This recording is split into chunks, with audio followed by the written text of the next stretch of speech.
All right, you magnificent market mavericks. Big Money Mike here, coming at you hotter than a Temu package stuck in customs. Welcome to the Market Mindset Podcast, where we decode Wall Street chaos into cold, hard profits. It's April 3rd, 2025, and let me tell you, yesterday was wilder than a tariff tweet storm at 3 a.m. We've got Trump slamming shut a $1.3 billion trade loophole, Vietnam tariffs shaking up your sneaker closet, and Newsmax stock crashing harder than a kid's lemonade stand in a hurricane. Buckle up, this episode's got more twists than a Shine supply chain. Let's kick it off with the de minimis trade loophole, the little-known rule that let Chinese retailers flood the U.S. with dirt-cheap goods. Well, folks, that party's over. Trump just signed an executive order slapping duties on those $800 and under shipments starting May 2nd. Here's the kicker. Temu and Shine have been exploiting this loophole like toddlers in a candy store. Last year alone, 1.3 billion packages zipped into the U.S. duty-free.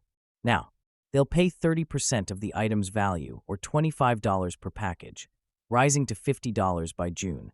But wait, Temu's already pivoting. They're steering shoppers to U.S. warehoused items to dodge delays. Shine. They've been building distribution hubs like a squirrel hoarding nuts. Still, this is a gut punch for bargain hunters. Say goodbye to those $5 yoga pants, folks. Inflation's about to get a new best friend. Our boy Jim Cramer dropped some truth bombs yesterday. Trump's tariffs aren't about fairness, they're about punishment. He's an equal opportunity hater, Cramer said. He doesn't care if it's China, Vietnam, or Canada. Bend the knee or pay the price. Cramer's advice? Dodge consumer discretionary stocks and pivot to companies serving small businesses. Why? Because Main Street isn't buying sneakers from Hanoi. They're buying software and supplies. Think outside the tariff tornado, people. Speaking of Hanoi, Trump just hit Vietnam with 46% tariffs, effective April 9th. This isn't just a slap. It's a full-on haymaker for companies that fled China only to get sucker-punched in Saigon. Nike, 25% of its shoes come from Vietnam. Shares tanked 6% after hours. Wayfair, 26.5% of U.S. furniture imports are Vietnamese. Stock plunged 12%. Deckers, UGG, Hoka 68 suppliers in Vietnam. Shares down 9%. Even Funko Pop isn't safe. They're scrambling to shift production to Cambodia and Thailand.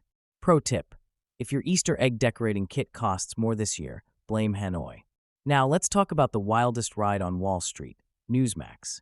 This conservative channel stock skyrocketed 2,230% in 2 days post-IPO, then crashed 77.5% yesterday. Why? A classic pump and dump fueled by retail traders calling it the new GME. But with just 6% of shares available to trade, this was less meme stock and more house of cards. Moral of the story? When a media company's market cap briefly tops $30 billion, more than Fox, run faster than a Trump tweet delete. Time for my hot take.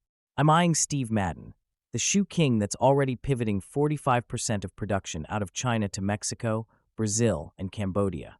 Why it works P/E ratio of 15.2, below industry average, PEG ratio of 1.1, undervalued growth. Footwear demand isn't disappearing.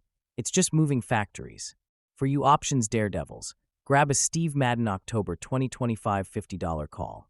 It's riskier than TikTok shopping, but if tariffs squeeze competitors, SHOO could sprint ahead.